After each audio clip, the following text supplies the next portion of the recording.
Hey, beautiful family. I'm sitting on chairs I'm feeling proud of, so I'd show them off. Just made these out of old pallets. So, a bit of recycling going on at the St. Julien household. I just want to make a quick one about a wonderful human being who taught me a great deal, and that is St. Francis of Assisi. And I think in the current times, with the darkness that we are seeing on the planet, that it's very important, the message he left for all of us. Two sayings come to mind.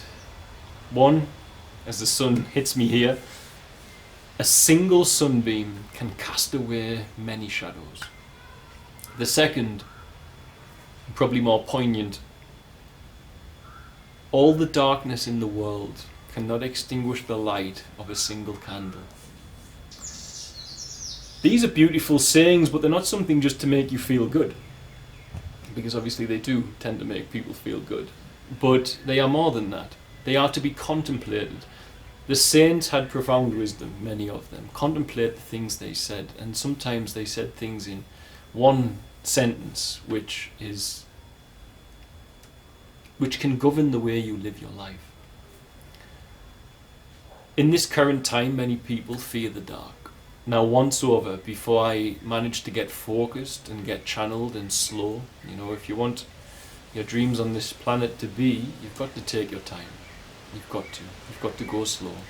Our minds are wired for instant gratification. Somehow we think that people with slow, pre-planned, heavy work gone into it systems can be stopped by us going and posting online, and it's nonsense. It's just a trap, it's a prison, it's false, it's a false activism, and it's given to you by social media outlets. It's a false activism. It's doing nothing, absolutely nothing to change the planet, because things take time.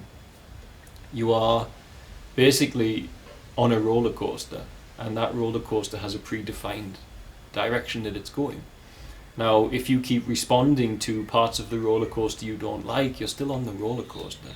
If you get off the roller coaster and take your time, start digging foundations, setting your own concrete, building your own poles, and start laying your own tracks, people might look over at your roller coaster and say, that's a better way than this one. Let me go over there and see what that's like. But if you do go over to that one, then they're still getting on board another preset notion. So there are people who will just ride the roller coaster, and there are people who will build it in a better way, people who will direct it in a better way. And really what we all should be doing is directing the roller coaster in our own lives, instead of just riding the one that's there and complaining about bits we don't like. The darkness is relevant to that because many persons right now, they are so frustrated by dark and evil. And in my past, I used to share about it a lot on social media, but these days I don't see the point, because now I understand it. He is the glow of the candle, and all this darkness can't do anything about it. That candle can be you, that candle can be me. And the darkness is doing its thing, it's got its own behaviors. But that candle is not affected by that darkness. And so if all of that darkness can't extinguish it, the difference is that if you shine the candle with more strength, with a bigger flame, the glow gets bigger and the darkness gets smaller. It has no space. Darkness is only a lack of light. Likewise, if you light other candles around you, the light encroaches on the dark again. The dark cannot encroach on the candle unless the light goes down inside the candle. So when you look at the evil of the world and you start constantly looking at it and talking about it, I find many people who have not sort of integrated their own shadow, they look at the dark a lot more than others. They look at the horror movies and they look at the dark conspiracies and all of this stuff. It's like having a loose tooth. They touch it with their tongue because they just...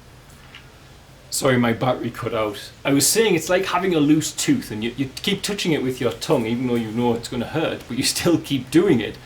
And it's toying with that side of yourself. And what I'm trying to show is there's a time to expose evil. If I am in reach of someone doing dark things on this planet, if someone here that I can stop, like the witch doctors who come after our children. I will stop them, and I do stop them. And we protect many, many children because of it, using the means that we do. That is something within inside my power and my control. But when it's not inside your power and your control, it's really a fruitless exercise, because what's happening is inside every family home, there is this negative energy being spread around and it is left with a pinnacle of hopelessness, because everybody knows deep down they're making no progress against this dark. But actually what's happening is, as this spreads through all of our family homes and the internet, conspiracies, etc., that persons sharing dark with one another, and the glow of their candles getting smaller, because they feel totally powerless. They hear this evil in their home and they can't even fight it because it's not there. And they think the only way then they can fight it is to then tell more people about it.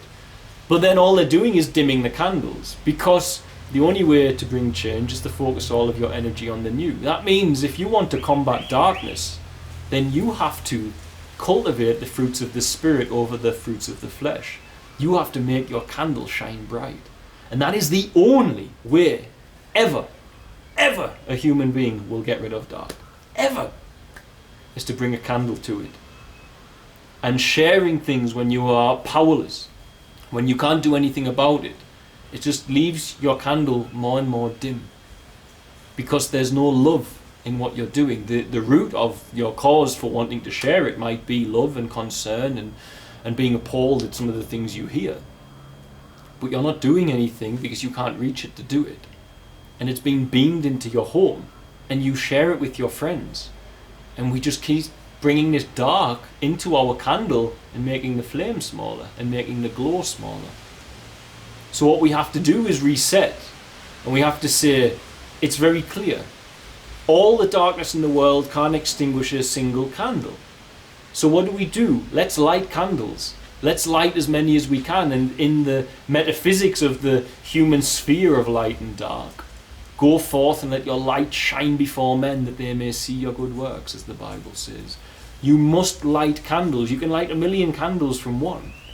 That means that your job is to exude into the world. If you want to beat darkness, if you truly care, and you want light to dominate, you have to exude the opposite of dark from your being and make the glow of your candle as big as you can. And until we all learn to do that, darkness will always be present, because we have nothing to bring to it. You go into a dark room without a candle, it stays dark. If you go into an area of evil and you don't have the strength, the capacity to exude love from you into that area, it will remain evil. And so we must exude, we must expel, we must glow with the love that Christ so beautifully and better than I ever will asked us to do so. And above all, as he said, the highest commandment, to love one another as I have loved you.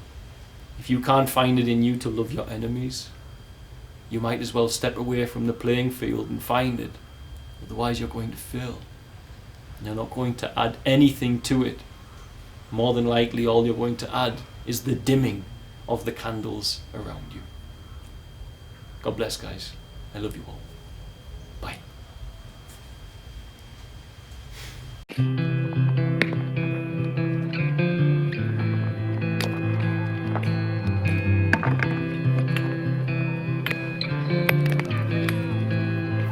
There is a place prepared for me, more beautiful than eyes have seen.